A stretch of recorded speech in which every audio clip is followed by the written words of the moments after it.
Shalom Obracha, bienvenue sur Torah de vie. Nous allons maintenant étudier le troisième et quatrième miracle de la Mishnah de Pirkei Avot qui nous enseigne des miracles qui se passaient dans le Beth Amikdash.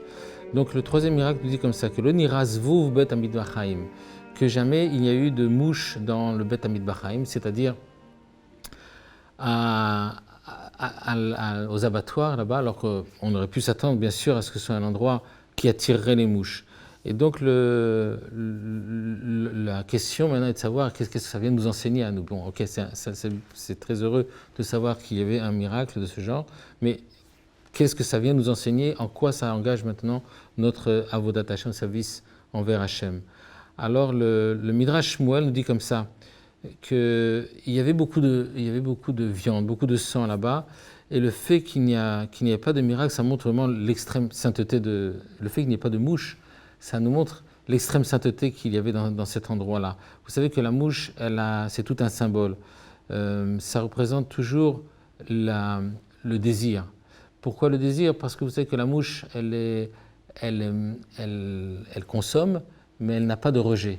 Donc c'est sur le plan un petit peu comme ça de l'image, on considère que la mouche est le symbole de le plaisir. Les plaisirs, on en demande toujours, mais on n'est jamais prêt à céder en contrepartie de bonnes choses. Il n'y a pas quelqu'un qui dit « Ok, je vais me laisser aller sur quelque chose qui me fait plaisir, mais après, donc, je vais étudier 2 fois plus, je vais faire 2 fois plus de mitzvot. » Non, les plaisirs réclament, mais ils ne cèdent rien. Donc la mouche est attirée par ce qui est négatif, mais quand quelque chose s'élève dans la sainteté, donc il n'y a pas d'attirance. Donc le mal n'est pas attiré par ça. Le mal est attiré à partir du moment où il y a une chance pour lui de pouvoir faire mouche, c'est-à-dire en d'autres mots, obtenir quelque chose. Donc c'est pour ça qu'on nous dit ici dans ce miracle qu'il n'y en avait pas dans les abattoirs, parce que lorsque les choses atteignent un haut niveau de sainteté, donc elles n'attirent pas le mal. Le quatrième miracle maintenant, on a déjà vu 3, maintenant le quatrième nous dit que lo ira kiri la Kohen Gadol b'Yom Kippourim, que jamais le Kohen Gadol n'a connu de pollution nocturne le jour de Yom Kippour. Et bon, d'accord, c'est important évidemment. On sait à quel point la avoda du Kohen Gadol le jour de Yom Kippour était essentielle pour l'avenir du peuple juif. Mais qu'est-ce que ça nous enseigne à nous, en quoi ça nous engage, en quoi ça nous demande maintenant quelque chose de nouveau dans notre avodat Hashem? Le Midrash Shmuel dit effectivement, ça n'était pas un grand miracle, parce que le Kohen Gadol était un homme qui était saint, un homme qui avait une haute conscience de son devoir, un homme qui était imprégné de sainteté, et donc il n'avait pas ce genre d'impureté, de pollution nocturne, et surtout lorsqu'on arrivait à un jour aussi important que Yom Kippour. Mais malgré tout, Hachem faisait un miracle. Pourquoi est-ce qu'il faisait un miracle? Parce que si éventuellement, même que la chose soit ultra improbable, mais si éventuellement la chose arrivait, le Kohen Gadol ne pourrait pas faire son service. Et s'il ne fait pas son service, tout le monde saura pourquoi.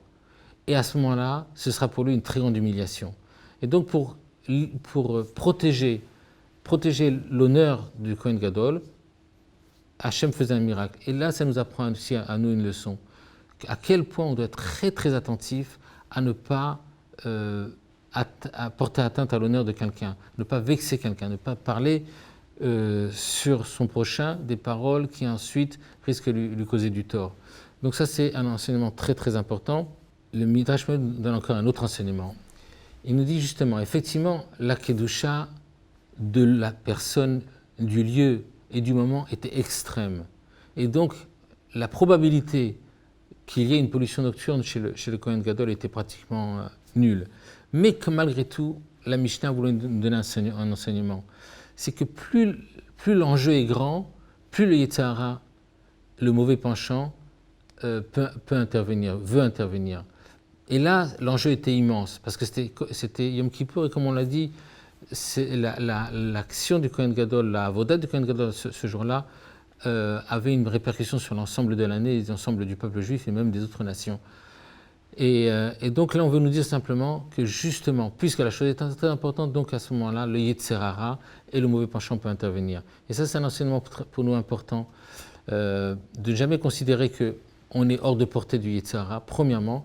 Et deuxièmement, lorsque le Yetzer Hara, lorsque le mauvais penchant nous perturbe, alors il faut savoir que c'est justement parce que l'enjeu est important. Si on a du mal à s'engager dans une mitzvah, s'engager dans une étude, s'engager à faire quelque chose qui va dans le bon sens, eh bien, plus on a du mal, plus on doit comprendre que l'enjeu, justement, est important.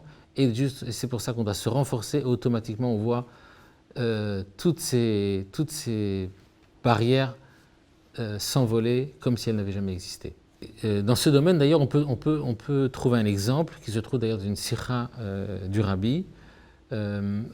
C'est tout simplement la faute du premier homme, d'Adam Arishon, Adam et Chava, qui avait fauté avec le fruit interdit.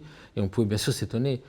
Adam Arishon était un homme d'une extraordinaire capacité intellectuelle et spirituelle, et il avait pleinement conscience de la force et de la valeur de toute chose. Et on peut étonner comment il a pu céder à juste une tentation de manger un fruit. Eh bien, la réponse, elle est là. Justement, puisque l'enjeu est grand, eh bien, effectivement, l'agression du Yetzer Hara va être d'autant plus importante.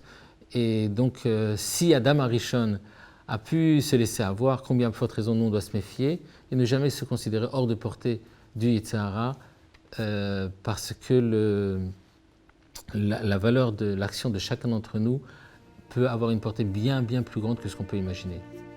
Et donc, ainsi, on a terminé avec le 4e miracle.